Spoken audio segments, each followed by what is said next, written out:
Bueno, en cuanto a la situación de lo que eran los inmigrantes cuando venían a América, cuando llegaron aquí, bueno, uno más o menos sabe cómo era por ver en las películas, por ver documentales, ustedes capaz lo habrán visto. Obviamente mismo su propia familia, nuestras familias, muchas han venido de Europa.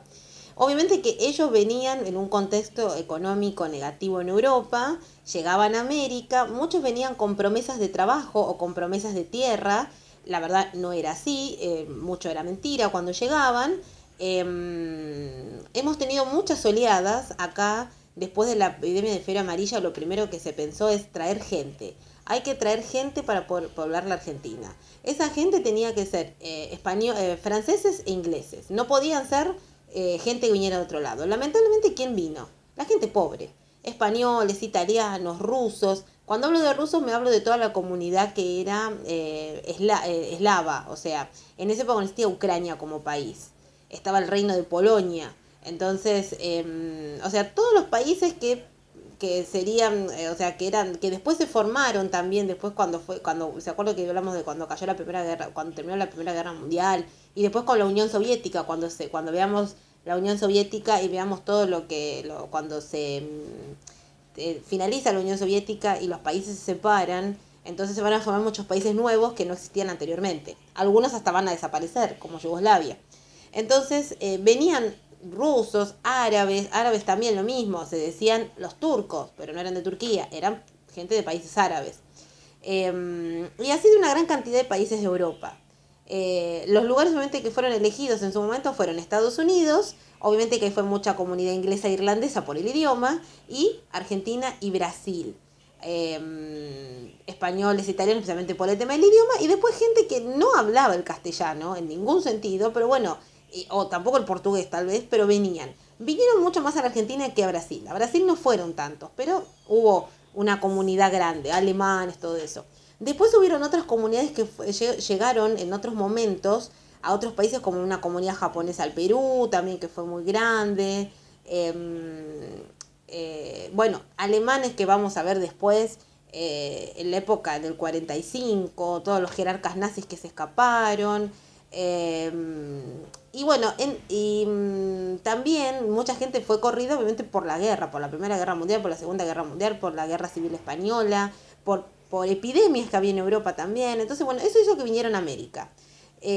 Cuando llegaron acá, estas oleadas, tanto en 1880 como, vamos a ver, una segunda oleada que habrá venido en 1900, y una tercera que ha llegado en 1910, una cuarta en 1920 y una última que fue en la época de Perón, hasta ahí llegó. Después vamos a tener una migración interna acá en el país. Eh, eh, Esto hizo que esta gente que venía con la esperanza de conseguir algo, se encontrara con una situación bastante adversa a lo que ellos conocían. Entonces cuando ellos venían, lo primero que hacían era ir al museo del inmigrante, voy a decir, no, al hotel de inmigrantes. Hubo un primer hotel de inmigrantes que estaba cerca de la Casa Rosada. Después ese se eliminó y está el hotel de inmigrantes actual, que hoy en día es el Museo del Inmigrante, Migraciones. Bueno, esa gente cuando se quedaba ahí, le daban de comer, se separaban hombres y mujeres, había una bolsa de trabajo, las mujeres siempre eran mucamas, los hombres iban al campo en general, o si no toda la familia iba al campo, con promesas que a veces no existían. La mayoría de las comunidades españolas y italianas se quedan en Buenos Aires, pero también hay comunidades italianas que se van a las provincias también. Por ejemplo, la colonia de Esperanza en Santa Fe es una colonia italiana. En provincia de Buenos Aires tenemos una gran cantidad de pueblos que son de origen italiano también. Mismo donde mi abuela vive, que es en Lincoln, que está cerca de Pasando Junín, no sé si alguien conoce. Bueno, ese es un pueblo donde hay una fuerte presencia italiana, pero también hay una presencia inglesa, porque también en su momento han venido ingleses y todo eso. Mismo el nombre es alusión a Abraham Lincoln. Y cuando esta gente venía y se asentaba acá en el territorio, lo primero que había que hacer obviamente era educarlos, y que sus hijos se inserten en el sistema educativo y que aprendan todo lo que era la Argentina, o lo que era esta nueva Argentina que se estaba creando, que había nacido. Entonces, nosotros vamos a ver en muchas películas, no sé si alguno habrá visto en alguna película del 30, del 40, que los españoles italianos siempre van a estar en la zona de, en los suburbios, en el Abasto, en La Boca, ahí van a estar siempre presentes. Y ahí es donde nace también el tango. El tango, un tipo de música arrabalera, una música de gente ignorante, de gente que no eran de la élite porteña ni eran gente que como correspondía, eran personajes bastante desagradables. Se bailaba entre hombres. Ustedes van a ver capaz alguna que otra imagen o alguno vaya alguna vez a Coto, y en Coto van a ver que las imágenes en Coto, hay gente bailando, hombres bailando. Entonces, primero se bailaba entre hombres, después se empezó a bailar entre mujeres, entre hombre y mujer. Y mucho tiempo después, cuando al tango se le incorpora la música y canta, y se empieza a cantar, ahí la situación cambia. Obviamente que hay un montón de tangueros y cantantes, y yo la verdad, no, en esto sí que no podría ahondarles mucho, porque no soy especialista en la historia del tango, pero sí tenemos obviamente a Gardel. Gardel, el morocho del abasto, el mudo, el que nunca se calla, todas esas cosas. Bueno, es un hombre que representa a esta nueva también Argentina porque es hijo de inmigrante también. Su madre era francesa. Es precisamente en la zona de La Boca donde nace, y también acá en el Abasto, van a hacer todo el tema del tango, o sea, en los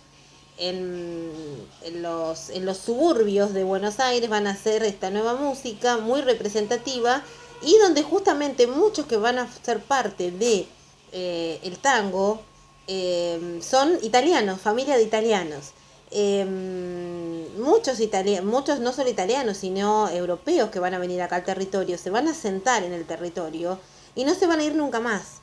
Muchos tal vez vuelvan, algunos, pero otros no. ¿Por qué? Porque sus hijos ya nacieron acá y sus hijos ya tienen arraigados sus raíces. Y tal vez los hijos se casan con gente de su propia comunidad, pero ya sus nietos no se van a casar, se van a casar con alguien, con una criolla o con alguien de otro lado. Y así es como se va a formar este llamado crisol de razas, como se le dice. ¿Por qué? Porque tenemos gente, los criollos, europeos, después también gente que la descendencia indígena y descendencia negra también, que está presente, es como que se eliminó un poco por el tema de, en su momento, cuando la fiebre amarilla, que muchos negros murieron y otros se fueron al Uruguay, pero sí hay una comunidad negra, no es que no existe, así que está, y hay mucha gente que tiene descendencia negra, y lo mismo que también descendencia indígena. Entonces, estos inmigrantes eh, se van a sentar aquí en el... Yo pongo italianos y españoles porque es lo que vamos a ver si llegamos a ir algún día a La Boca, y yo me imagino que ustedes fueron a La Boca, entonces es lo que van a ver ahí de los conventillos.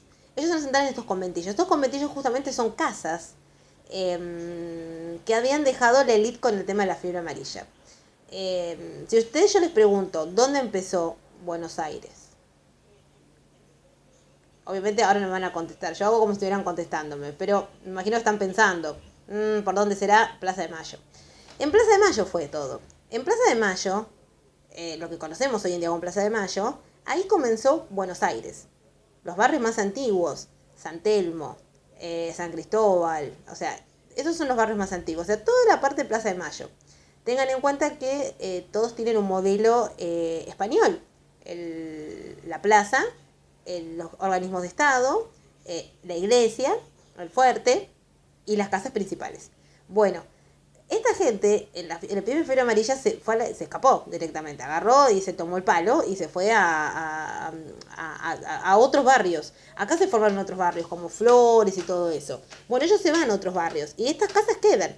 Entonces, ¿qué pasa con estas casas? Muchas pues se tiraron, pero otras quedaron como inquilinatos. Entonces, estos inmigrantes que venían sin un mango, que no tenían dónde caerse muertos, entonces, ¿qué hacen? Llegan a Buenos Aires. Los que pueden, bueno, se van obviamente afuera a las provincias y van a vivir en estos conventillos. ¿Cómo viven estos conventillos? En condiciones insalubres. Vivían una familia de 8 personas, madre, padre y 6 hijos, o madre, padre y 8 hijos tal vez, en un cuartito. Así vivían todos, así vivían esa gente. Cuando había que dormir, hasta había gente que dormía parada atada, en distintas cosas, o dormían adentro, en camas, tenían como turnos para dormir en una cama, agarraban la cama, dormían y después volvían a pagar. Era terrible porque justamente acá las epidemias estaban a la orden del día. Entonces, la gente vivía en condiciones, además de vivir en condiciones insalubres, les cobraban cualquier cosa. Venían hoy en día nosotros cuando estamos alquilando, uno tiene un contrato, paga lo que tiene que pagar, un inmobiliario o un dueño directo, le paga, bueno, hacemos un contrato y el primer año o los primeros 6 meses o lo que sea, le pago este dinero y cosa, después renovó contrato, esto que el otro. Y después vienen las cuentas y no sé, uno va y lo paga, listo. En esa época no era así, en esa época lo que hacían directamente era agarrar y venir y decirte, bueno, me tenés que pagar tal dinero. Y la gente no lo tenía y era un abuso total, un abuso de poder. Y la gente que vivía encima ahí y que tal vez tenía la posibilidad de trabajar, también era abusada en sus lugares de trabajo porque no había leyes laborales. En la época de Irigoyen hubo una serie de leyes laborales. La cosa es que no se les daba importancia.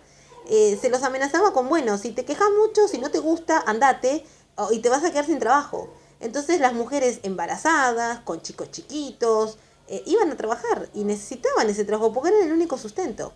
Entonces, si les dejaban el trabajo, si ellas, no sé, estaban embarazadas ya a casi punto de tener a su hijo, el empleador le decía al patrón, le decía, bueno, si mañana usted no viene, no se queda sin trabajo. Entonces las mujeres en estado avanzado de embarazo tenían que ir a trabajar y los niños también. Después obviamente hay una serie de reglamentaciones que se van a ir surgiendo, pero ¿se cumplen? No, no se cumplen mucho. Se les paga cualquier cosa a la gente. La gente mucha era muy ignorante, no sabía leer ni escribir.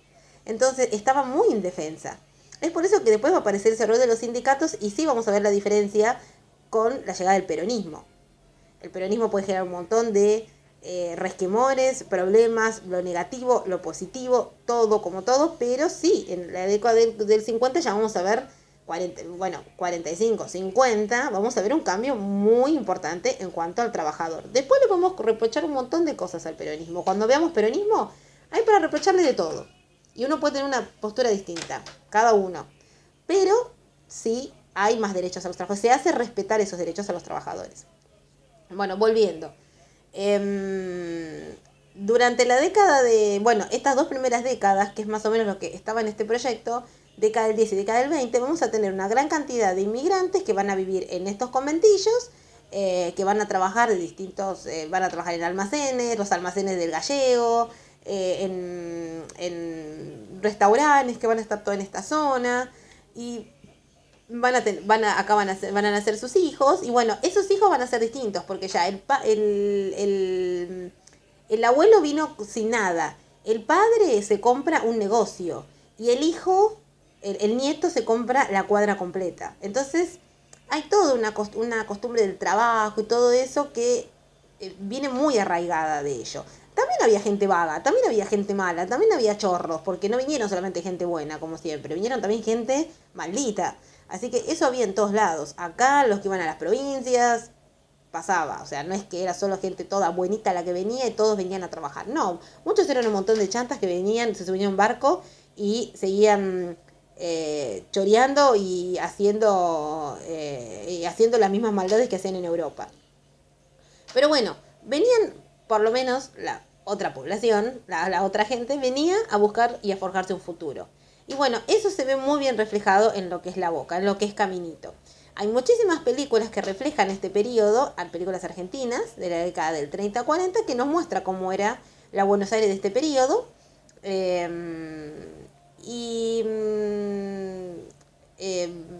Nosotros, hoy en día, descendemos de ellos. Muchos. Hay gente que capaz no, hay gente que no tiene ningún tipo de descendencia europea. En general, siempre hay alguien que tenga descendencia de algún otro lado.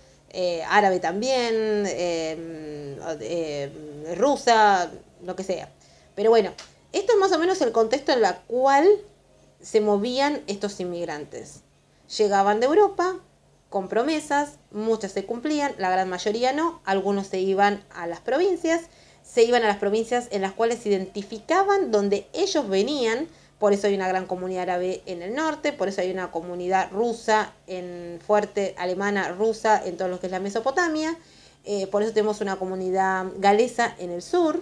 Y después la comunidad española e italiana que se va a asentar entre Buenos Aires y la provincia de Buenos Aires y Santa Fe, cosas. Después hay inmigrantes que vienen de otros también lados y que se van asentando en cualquier otra provincia. También pasaba, era algo normal que vivieran en un lugar y se fueron a otra provincia. Eso era algo común cuando no había trabajo. Y bueno, se hacía la América, trataban de hacerse la América, lo lograban, no lo lograban. Bueno, muchos lo lograron, otros no lo lograron, pero siempre con la idea del trabajo. Y sus hijos nacían acá y algunos venían obviamente de allá, ya con hijos. Bueno, se asentaban acá y trataban de acomodarse a este nuevo país, a este nuevo idioma, a una identidad que se estaba formando. Y otros siempre protegían o cuidaban su folclore. Entonces, ahí tenemos este llamado crisol terrazas. Y esta era más o menos la situación de esta gente. Algunos podían comprarse una casita, otros no podían. Los primeros que llegaron sí tenían problemas, vivían en los inquilinatos, vivían en los conventillos y tenían problemas con administradores que se abusaban de ellos. Y después había gente que se iba al campo, que tenía sus casas, que tenía sus animales, y bueno, hicieron crecer a la Argentina como conocemos hoy en día. Todas las oleadas fueron distintas, obviamente la Argentina es distinta, no es la misma de 1880, no es la misma de 1900, no es la misma de 1920, por ahí 30, y no es la misma la del 50. Pero bueno, este más o menos es el tema en cuanto para hacer los azulejos. Este guante se va a retomar. El momento que volvamos a la escuela, que no sé cuándo va a ser, bueno, vamos a volver a retomar esto, se va a volver a hablar de este tema, y cualquier duda que ustedes tengan me pueden ir consultando cuando ustedes estén haciendo los trabajos con Angie. Cuando empiecen a hacer los azulejos, que decidan los temas que van a realizar y todo eso, bueno, vienen y me consultan. Hay muchísima bibliografía de esta época, hay muchísimas cosas de esta época, hay muchísimos videos, imágenes, hay de todo. Yo lo que quería hacer es como refrescarles un poco, porque no sé cuándo vamos a volver, no sé cuándo vamos a continuar con este tema. Ojalá que cuando termine la cuarentena y cuando pase el tiempo volvamos al colegio. Yo lo veo un poco difícil, les soy sincera, chicos, que volvamos ya al colegio. No lo creo porque cómo viene la situación, cómo arrasa la pandemia. Entonces directamente me parece que nos vamos a poder ver recién en unos meses. Y bueno, seguiremos con este modo online. Y seguiremos trabajando así. A mí, la verdad, les soy sincera, me gustaría estar ahora con ustedes en las clases, en el colegio dándoles clases, porque para mí es más cómodo. Pero bueno, lamentablemente el tiempo hace que estemos así, trabajando, y bueno, seguiremos trabajando de esta forma y y tratando de aplacar todas las dudas que ustedes tengan, sin importar las dudas que ustedes tengan de la materia, escribiéndome constantemente y todo eso.